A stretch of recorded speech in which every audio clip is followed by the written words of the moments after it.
You don't need headphones. I don't need headphones. Yeah, we just grab the mics. If the room mic is good enough for this, is perfect for me. Yeah. Because I would do it because you're not. You already know the acoustics of the room.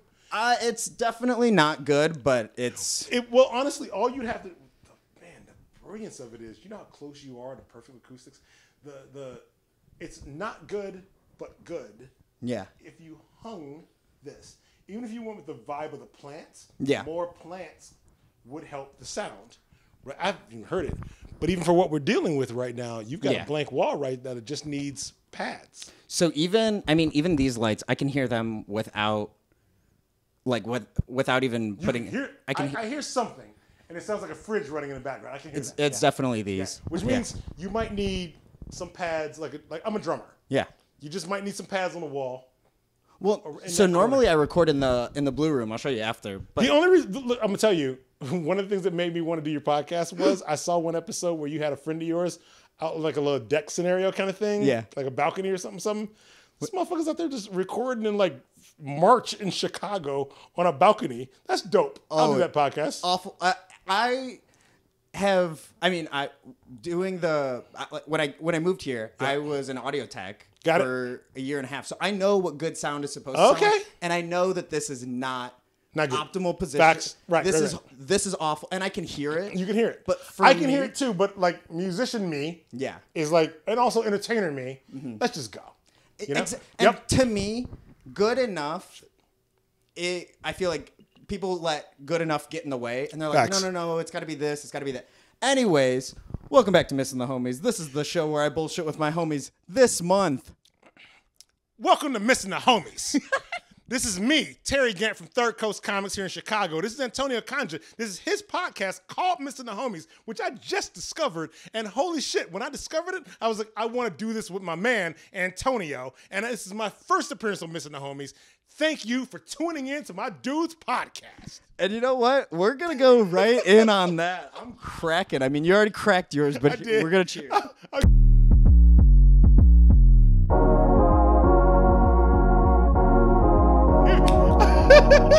Cheers, dog. Oh. Well, you know, I have such a hard... Oh, fuck me. I have such a hard time explaining the show. Yep, right. Because people always think it's one thing, and it's... It is what you make it. Well, yeah, and I've been doing this for 3 years now. Okay, word, okay. Yeah, so I started... Well, actually, no. This is the 4th year. I told my wife, she was like, what's the podcast about? I was like, it's called Missin the Homies. And I think it's about Antonio being from another state. He misses his homies, so he's trying to introduce him to his new friends. Honestly, yeah. I feel like it is the most generic, like, oh, this dude has a podcast and he wants to talk to people. Yeah, that's what it is. And when people are like, oh, people just want to have a podcast. Yes, people just want to talk. People just want to hang out. Sometimes you need an excuse to formally sit down and ask your friends questions. And I think that is good enough. So like people, like my cousins have asked me, they're like, oh, how come I'm not getting interviewed next? I'm like, well, it's not an interview. And then I like look back, I'm like, well, it kind of is an interview. Maybe. Well, also, hey, cousin, if you like Antonio Conja to interview you, you just, I don't like pitch it. Tell my man what you want to talk about. Come on, Melanie. And let's make it, Melanie. What you want to talk about, dog? What you want to talk to Antonio about? And let's do it. I bet pick 3 things. Pick 3 topics you would like to talk to anybody about, but you're giving Antonio the opportunity. Think about it that way. What 3 things are in your life that you'd really love to talk to someone? It could be your cats. It could be your earrings. It could be, I don't know, your lip gloss. It could be your favorite Starbucks order. It could be the tires on the whip. It could be anything. It could be how you like to you just go up and like rock climb. It could be how you kick it. It could be your favorite 3 bands, which I'm going to assume are Leprous, Haken, and Riverside. Those 3 prog metal bands have to be your 3 favorite bands. If it was those 3 prog metal bands, talk to Antonio about them shits. Melanie, let's do it. Melanie is my baking inspiration. We could do oh my gosh. I'm gonna pitch this to Melanie. Melanie, this is gonna be we're gonna do a Great British Bake Off eventually. I'm only here to get Antonio future guests. Listen to what I talk about today and picture yourself in my lightning bolt vans, and then you could be here doing this very thing with Antonio. Speaking of, I think this coming into the, I mean, okay, going into the shop. Okay. I own a comic shop, you guys. Terry's from Third Coast Third Coast Comics at 6443 North Sheridan Road in Chicago, Illinois. www.thirdcoastcomics.com, all spelled out. There is even a link to a newly minted, like say a month ago, e-commerce store. So you go to thirdcoastcomics.com, click on a link for the website, and then if you want to order stuff, like for me to ship it to you, I'll ship it to you. Quick plug. And if you got don't, the plug down if you pat. don't see a thing, email me at Terry, my name, Terry at thirdcoastcomics.com. And I found out the Third Coast the hard way because I not even that I needed to get there, but I like typed it in and it's not 3RD. Correct. It's third all spelled out. Yep. Mm-hmm. But okay, so going into the shop, obviously, you're a guy who loves comics. I'm a comics guy. Yeah. Obviously, but I feel like that's owning a comic shop for how long you've owned I've owned it since 2008 as a brick and mortar, and it started in 2005 as a online comic shop that was basically a college project. Effectively was like out of my living room. Well, okay, that's even easier. I was gonna ask where you start, or like how you got into selling comics, because I know you've owned the shop. Third Coast is not the first. Is it the second? What? This is the Third Coast is the second shop you own. It's right? my second location. So the second, I moved it from a block and a half from where it is. So I've never owned two shops at the same time. Yeah. One shop, I just changed locations. The other one was Third Coast too, Third right? Coast, yeah. Oh, okay. Because I was trying to think of that the other day. Anyways, but I was like, I just moved the shop in 2016. Yeah. From where it was to where it is. Yeah. Yeah. But I was the more I worked, because it took me coming into the shop like maybe 5 or 6 times to even work up the courage to ask to hang with the comics, like the meetups, because I wanted to do. Yeah, oh my gosh, because we moved here. We moved here like a year ago. Okay. And I've only gotten into comics, I would say, like in the past maybe 2-3 years. I've always had an appreciation. It's kind of hilarious. I look around while you were like getting stuff ready. I was like, kind of peeping the books that you got around here, and there's stuff that you've got in your collection on these walls here. There's things I didn't sell you, so I'm like, you've made some good choices. You've made some bad choices, but you've made some good choices. What's the worst choice? Well, just so I'm a 50-plus-year-old dude, yes, with questionable eyesight, but thanks to Marvel Comics trying to go hard on their logoing and shit. Axis is very easy for me to see. The bottom of that stack, and that was a dog shit. It was a decent idea that they could have done better, but man, it was a decent idea with crap execution that maybe kind of went too long. And I say this when I say things are crap, you guys, in comics, I don't mean the person working on it didn't have talent. Yes. And I don't mean that the people involved didn't do their best. That's not what I'm talking about. When I call a thing crap, I'm saying that a lot of times creators aren't given the room they need to make a thing do what it needs to do. And the problem with serialized monthly comics is that you can't make a comic book series in which there are heroes and villains literally swapping directly alignments. Reversing alignments. Yeah. The heroes become villains, the villains become heroes. There's no way to do that. Well, there are 2 ways to do it, but you can't do it if we're meant to do it within 5 or 6 issues and then still bounce back to the way we had it before. Yeah. You're going to make there's going to be a bad execution no matter what. The way to do it for any comic book story, for any large format, major type of storyline kind of thingy, is to let it breathe, to give it the time it needs so that every character's evil to good or good to evil decision gets the time to spread itself out and make it what it needs to be, which means Axis needed to be, in my brain, about 1.5 to 2 years long. You can't do it in 8 issues. You have to do it in 18 to 24 issues. You can't say Iron Man. Because how long is an arc normally? It'd be like 10. Normally these days it's only 5 or 6 issues. So that gets you 1 volume. When I grew up reading comics, there was nobody saying it has to be 4 issues, 5 issues, 6 issues. If we said it was 6 issues, we called it a 6-issue limited series. We told you up front. Yeah. Only 6. And we did it that way so that you knew we wrote it to be collected in 6. Gotcha. Not collected, just done in 6. It was 6 issues was the complete story. The story prior to that is simply it's done when it's done. A story could have been told when I grew up reading comics. In a single issue. 1 issue, 3 issues, facts. A 1 issue, 3 issue, he's holding up Flash of Two Worlds. It's a facsimile edition of Flash 123. I can't even see it from here, but I know damn well he's on Flash 123. What year did this? Flash 123 is the beginning of the Silver Age, in my opinion. So more than likely it's about 1959, 1960s, thereabouts. 61. 61. Okay, I knew it predated Fantastic Four #1. Yeah, I knew that much. Yeah. Yeah, and so this stack that you gave me changed my life. Really? Yeah. Okay, because I was wondering what I mean.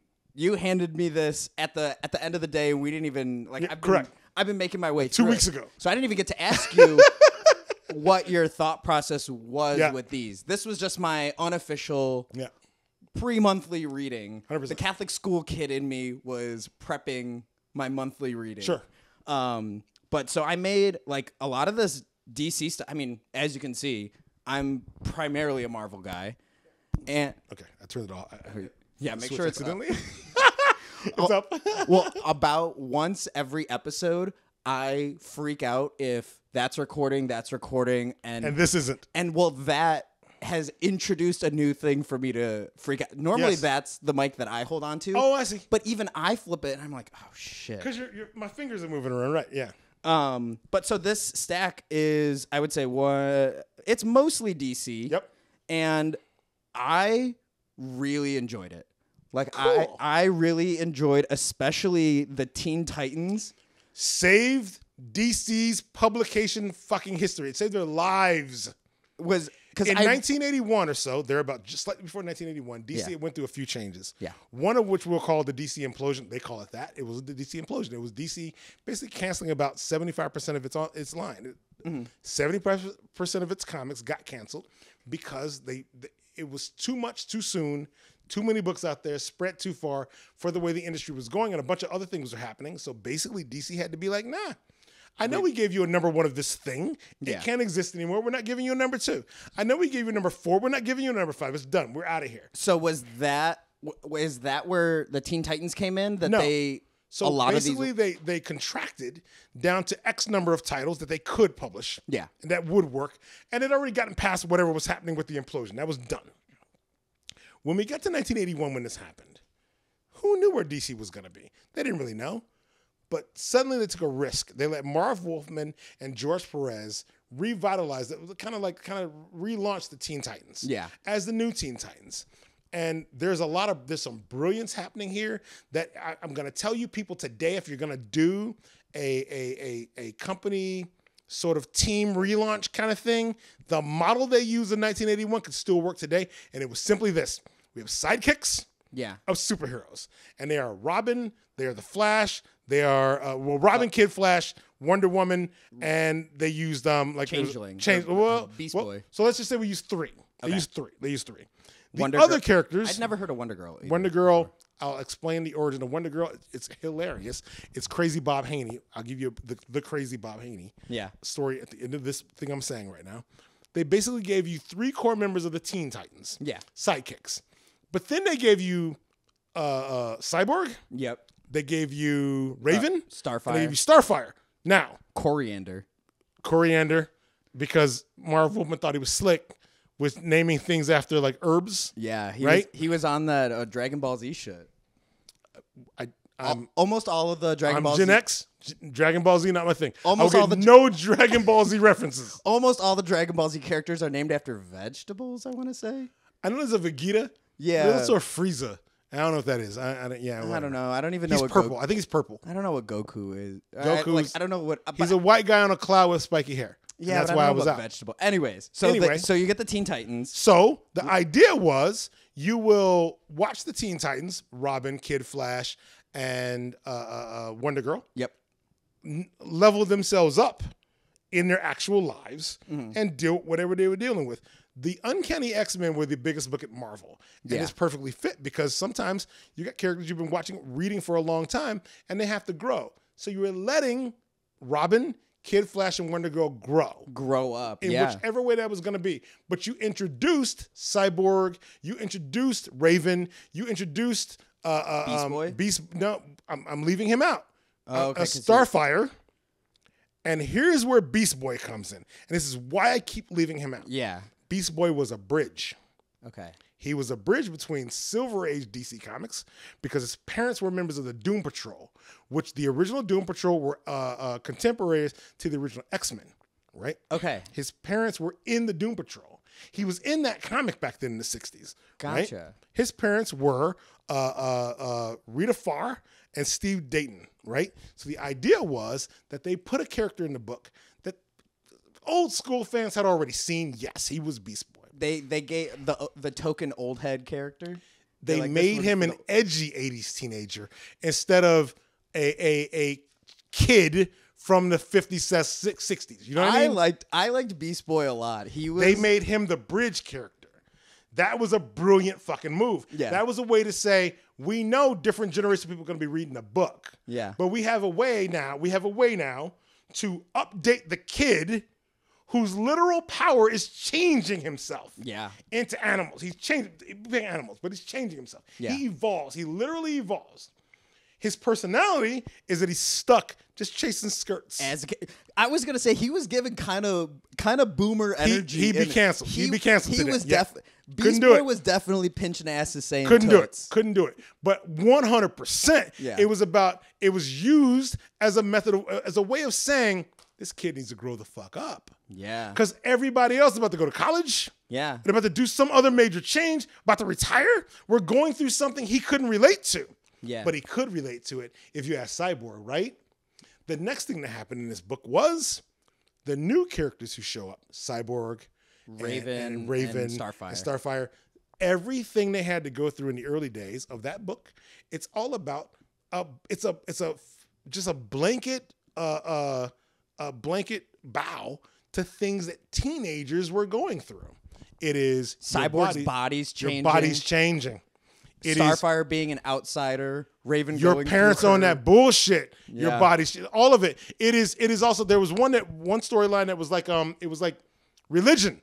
Brother Blood shows up. Every villain who shows up in the first 2 years is a villain that is something a teenager would be like, what the fuck's up with that dude? Really? Okay, so this book was written for teens. Remember, this was their X-Men comic. They weren't approaching it the way that Marvel approached it in the 60s. They weren't saying, we know college kids are going to read it. They were thinking about it more like, you know what? We don't have to tell kids. We don't have to tell stories aimed at 7-year-olds. We don't have to do that. Yeah. We can tell stories aimed at a 22-year-old and a 16-year-old, and they'll be fine.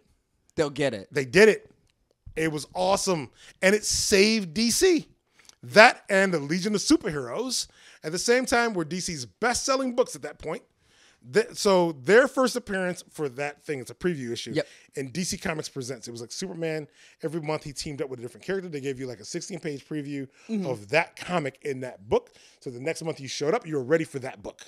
Oh, okay. So this was packaged with the Originally, with the first 16 pages originally were in DC Comics Presents. Yeah. Gotcha. And I wish people did more of that. I really love like having some of them now. I feel like now you're getting like a couple of pages as like a preview story. Yeah, now for free comic book day. Publishers are legit afraid to give it away. Speak directly. No, it's not giving it away. It's they discount how much you, the comic book fan, loves the floppy monthly comic, and your own behavior kind of proves them right. Proves it, yeah. Right? And it's because they trained you in how to do it wrong. Now that they've trained you in how to trade weight, they're desperate to get you to buy the floppies. And the only way to get you to buy the floppies is with variant cover gimmicks and other dumb shit. Yeah. That you shouldn't be doing. It shouldn't matter at all. That's why I like the trades, because you get all of those variant covers. Except that if you were buying a trade for everything you trade weighted for, then every month you're on the hook every week for about 4 $20 graphic novels. Yeah. And how do you afford that? What we need to really do is move back to the stop floppy. Telling people that the only way you can read a comic book is to use the same kind of level of thinking that you do to watch a Netflix series. We've trained you out of enjoying serialized storytelling. We've told you you can't possibly wait next month for the next part. All it is a soap opera. Yeah. Comic books are a soap opera. Soap operas are soap operas. Yes. Professional wrestling is a fucking soap opera. Your favorite hip hop artist is a soap opera. Is a soap, right? Like all of it's soap opera, all of it's melodrama, all of Yes. it's fake. So if we know it's all fake and we know it's all soap opera, then why are we not invested in keeping you at least on the one path that makes you buying every month? Yeah. Instead that of we makes sense. created this model that says, nah, you can't do this every month. Trade weight, trade weight, trade weight. If you trade weight it, you wouldn't have enough money to buy this shit. Yeah. Don't trade weight. If you like it, buy it. Well, I feel like that's what has been hard even for these. I'm like, some of these books I like, but having the whole, I don't know. I mean, you see this whole run. Like I have an addictive personality, so I'm like, if I'm starting one, I want to get all the way to the end. Cool. But I don't have a problem with that. But I like I think that's something that even I forget. And even reading, that's Judas Contract, son. Like jumping in, that's but this badass. is part 3, and they're giving you at part 3, they're giving you Slades. The finale. No, listen to this. Okay, walked you into a trap. Hell listen, yeah. for you trade waiters out there, if you're trade waiters, this man just held up the Judas Contract facsimile edition for DC Comics New Teen Titans, like issue 43. Is it 41, 43? It's in the 40s. 44. 44. The trick here is that's the finale of the story at issue 43. That wasn't a standard 5-issue series. That was a series that went on so long. That story went on so long. Tara was a member of the Teen Titans that everyone accepted in the fan base. Yeah. Because she was a member of the Teen Titans. When the Judas Contract story really kicked off, no one saw that shit coming. Because it was She was a member. She was in. Okay, so this says to be continued in the Titans Annual 3 finale. So is this not? It depends on whether or not she dies in that. No. That's what I don't remember. This ends with Jericho. So she might, which was another reveal. Right, correct. So that might be one reveal depending, right? Yeah. And what annuals were is what I missed. What annuals were back in the 80s was every year, every character who had a book had an annual. Yeah. It happens once a year. And the annuals were used to tell a next level story back in the day for whatever the characters were all about. Yeah. Right. So if we did a New Teen Titans thing and it was about betrayal and some thuggish like ne'er-do-well Benedict Arnold bullshit. Yeah. We culminated in the annual. Everyone's gonna buy the annual. Right, because that's the big event. And oftentimes the annuals were done by the writer and artist team. Sometimes it would be like Marv Wolfman couldn't draw the annual because he was so busy he had to catch up. Yeah. But Ed Hannigan would draw the annual, and that dude was a master. Wait, did Marv Wolfman writer do the art or no? Okay. George Perez is the artist. That's what I. Okay. Romeo Tonghall is the inker more than likely. You can go ahead and open that book. I think Romeo Tonghall is what you're going to see. Wherever you see the title of the story, use this first page. It was usually say, look at the bottom. Jim Lee, president. Blah, blah, blah, No, that's only because it's a facsimile. He's currently president because they reprinted everything. Somewhere in that book, they're going to tell you the name of the writer, the artist, and the inker, and it's going to be Marv Wolfman, George Perez, Romeo Tonghall. I'll find it if you need to. Yeah. All right. Ask your next question while I do this. What? I was gonna say something. So the single, what I have forgotten and why I think enjoy comics is because the way that they're written is like, the single could in theory be somebody's first issue. So I feel like the exposition, because it's a melodrama, you're already getting all of that exposition, but I have such a hard time jumping into like a mid arc. Like I want to start at a number 1. I had a hard time starting that Judas Contract, but I really, really enjoyed it. And I didn't feel lost at all. And I feel like that's, like you said, like I have to untrain myself to be like, no, I need the 6 or 10 issues to fully get. I was talking to my buddy about this last night as we came out of Deadpool and Wolverine. He's like, if there's any full trades that you like let me know. And I was trying to think of like full thoughts, but this Flash was fucking me up too. because this is a whole complete story. What comics fans need to do is train yourself to unlearn what they made you learn. Unlearn, I gotta have a full trade. I gotta start at the beginning. Unlearn that. It's just comics. It's not that deep. If you turned your TV on tomorrow to the WWE or AEW or whoever the fuck else you're going to watch, if you turned your TV on tomorrow, you see wrestlers wrestling and you wouldn't know where the fucking feud started and you would just watch. Yeah. Because they're giving you the melodrama they're designed to give you. They're giving you what you want. And if you care that much, go to YouTube, go to Wikipedia. Learn what happened. Your comic shop probably still has. My Marvel, I got a Marvel encyclopedia for that. If you care that much, the information's out there. Start today, tomorrow, the next day, and go from there. Don't say, I can't read it because I didn't read the first one. Nah, man. Trust me, you won't know more, understand more, be more in because you read the first one. They're not going that deep. It don't matter like that. Yeah. Get in there. If you want to support it when you find it. I put that down because I literally didn't see the. That's what I was saying. It's not a. That is weird. There's very no first weird. page. But I know who those guys are. Yeah. It's not fucking Dick, whatever his name is. It is Marv Wolfman, creator of Blade. Same guy. You're a Blade fan. Marv Wolfman, creator of Blade. No fucking. There's a court case about it. You can also look that up. No way. Marv Wolfman's your Blade guy. You're a Blade dude. I love Blade. Oh my god, I love Blade so much. And George Perez, who was a fucking master.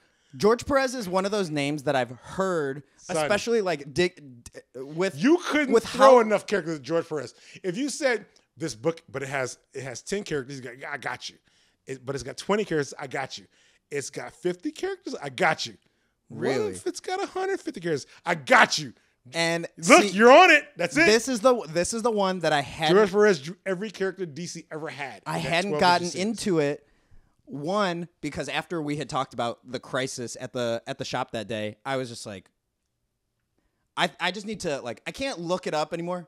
I know I just need to dig into it. Yep. And this is the one where I was like, okay, I'm going to start reading it.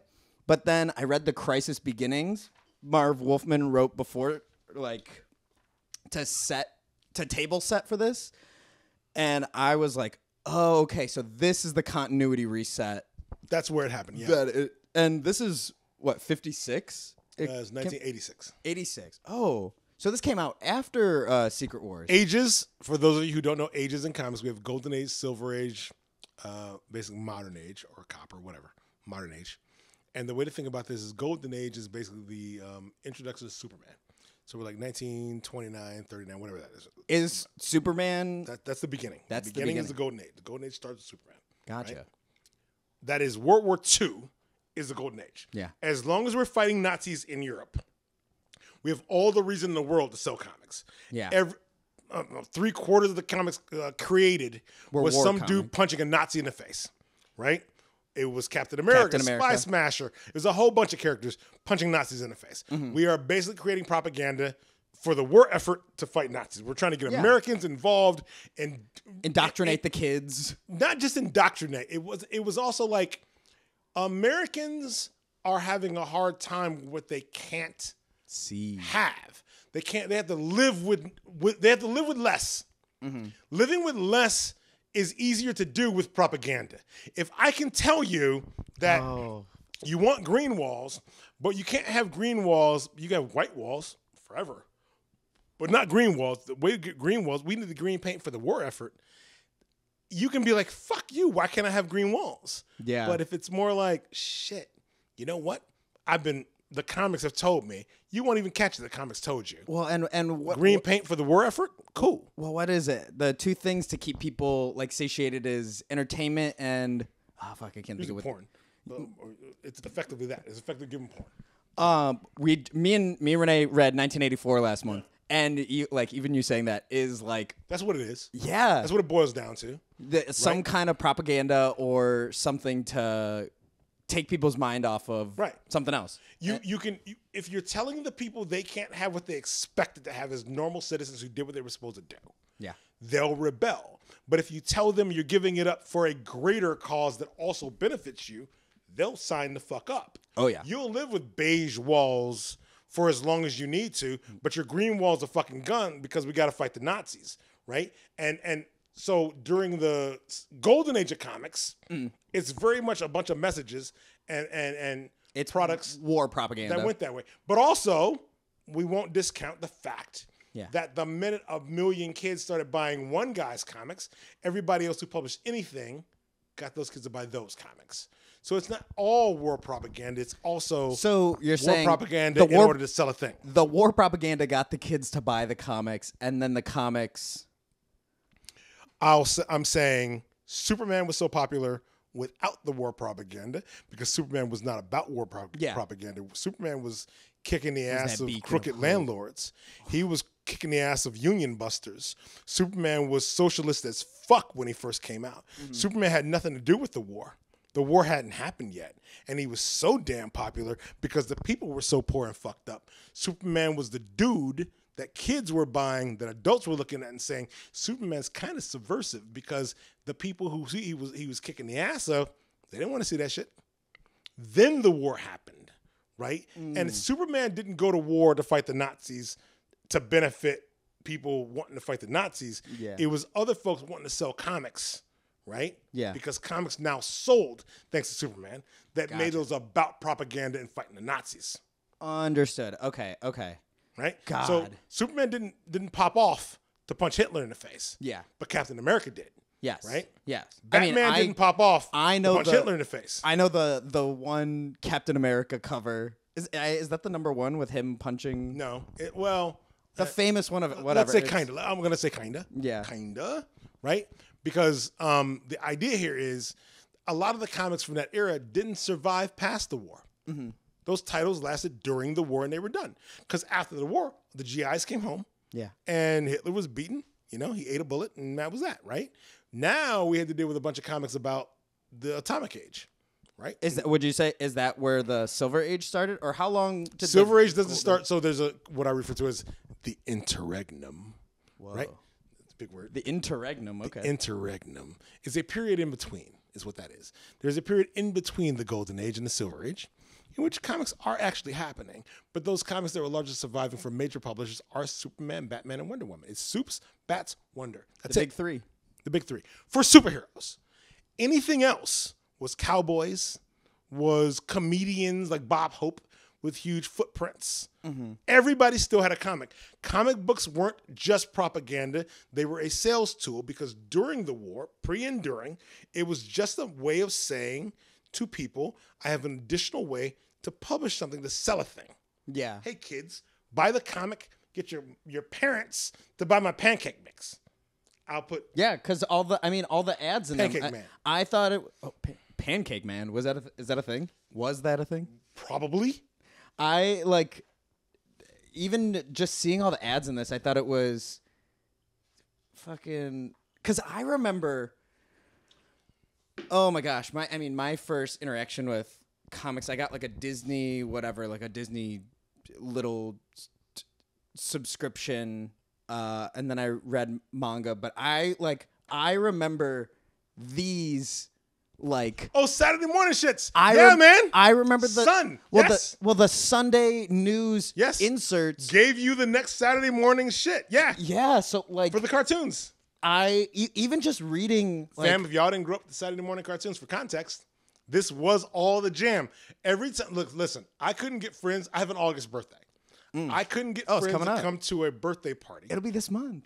Well, this is July still. By the time they hear it, it will be on. Yes, correct. You might be right. Correct. Yes. Look at you. You pro Antonio Conjure, the professional. That's he me. knows. Look, man, my man. Nicely done. My birthday is August 25th. It's so close to coming back to school. Yeah. Nobody cared about my birthday. My birthday was ill omen. Right? If Terry's birthday comes up, fuck. School is around the corner. Next week, we back in them desks. Shit. Right? Yeah. So I didn't have nobody would come to my house for birthdays and shit like that. I had very few. 2 friends, maybe 3 tops, right? Yeah.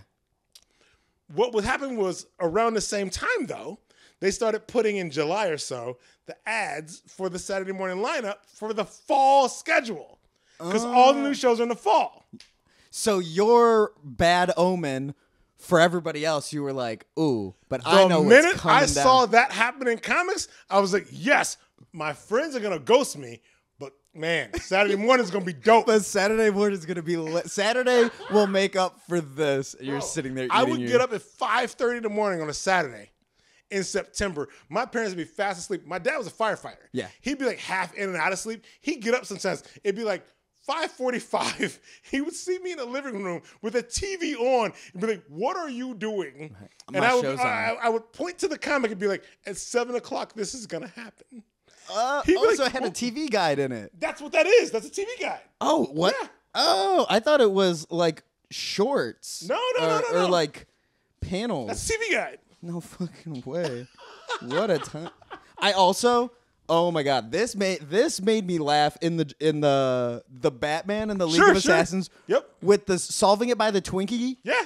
Like that was. I ate more fucking apple pies back in the day. Hostess apple pies was half Oh my diet. god, yeah, it does. 1:30. Yep. Starting September. Whoa. Yep. Because I remember Popeye. I remember Tom and Jerry, Bugs Bunny. I didn't care about none of them. I cared about the superhero ones, and if I looked at DC had like allowed somebody to put their fucking channel guide in here, and it wasn't a bunch of superheroes, I didn't care. But it told me when cartoons were coming on, so I would just get up to watch whatever came on before this point, which meant I'd be watching professional wrestling programming from out of state. Okay. Until the cartoons began. So while I was up at 5:30 in the morning, I wasn't watching cartoons because these hadn't happened. So right here, this is like 8:30, 8 a.m. 8 a.m., Mighty Mouse and Heckle and Jekyll wouldn't have been on. I was a Mighty Mouse fan. Yeah. I was an Adamant fan. I was a fan of basically like tiny animals with superpowers. Fine. Everybody was.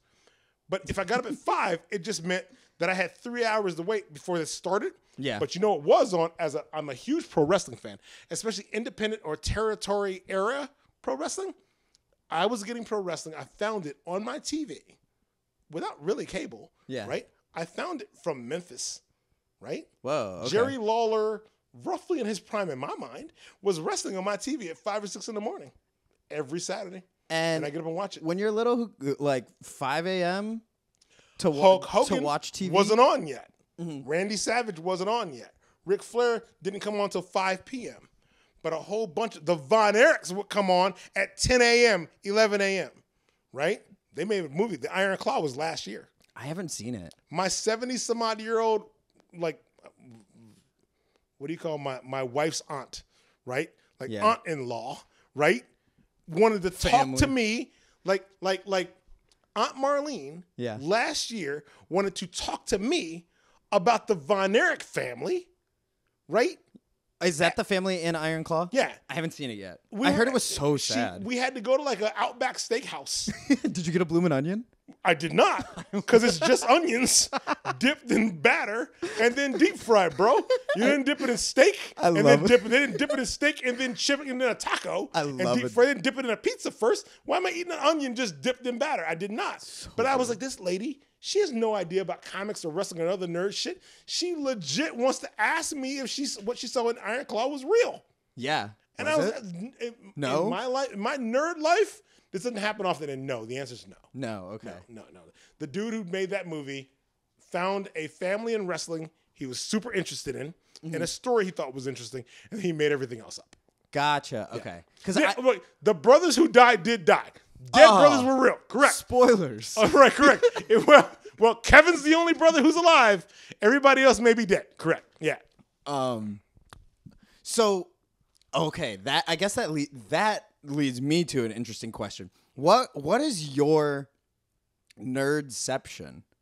Was it wrestling, or was it comics, or was it cartoons? Like what converted me to nerd? What really what was the thing where you were like, you saw it and you were like, oh, this is my shit? Would have been comics.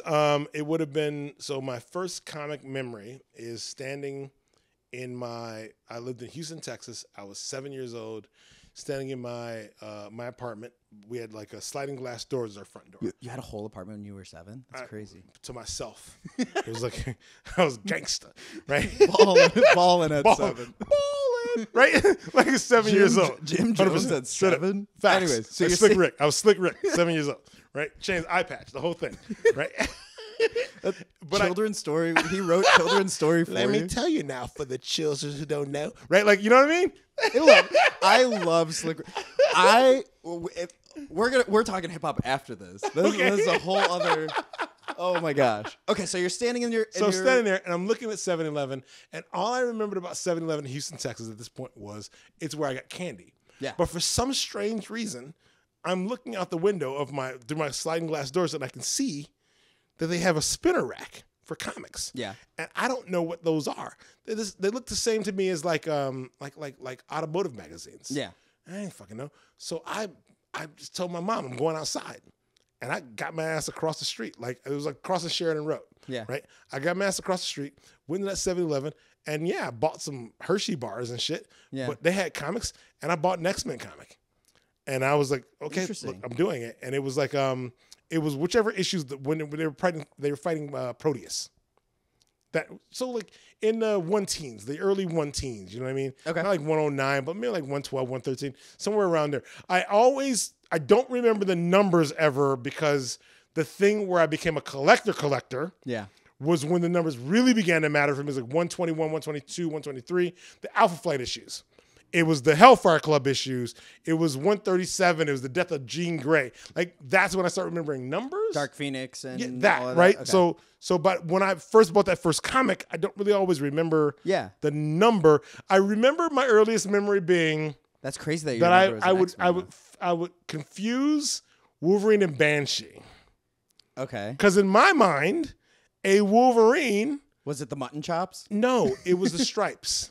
The stripes. It was the stripes, right? Yeah. For some strange reason, my brain said a Wolverine needed the stripes, so therefore he must be the flying guy. Interesting. And Banshee is, I don't know who Banshee is, right? Yeah. And because I hadn't learned yet to connect the tails of the word balloons to who was speaking, which will tell me who's who. But they were doing a thing back then which was like every time a character has to get introduced, someone else says their name. We're going for a big fight.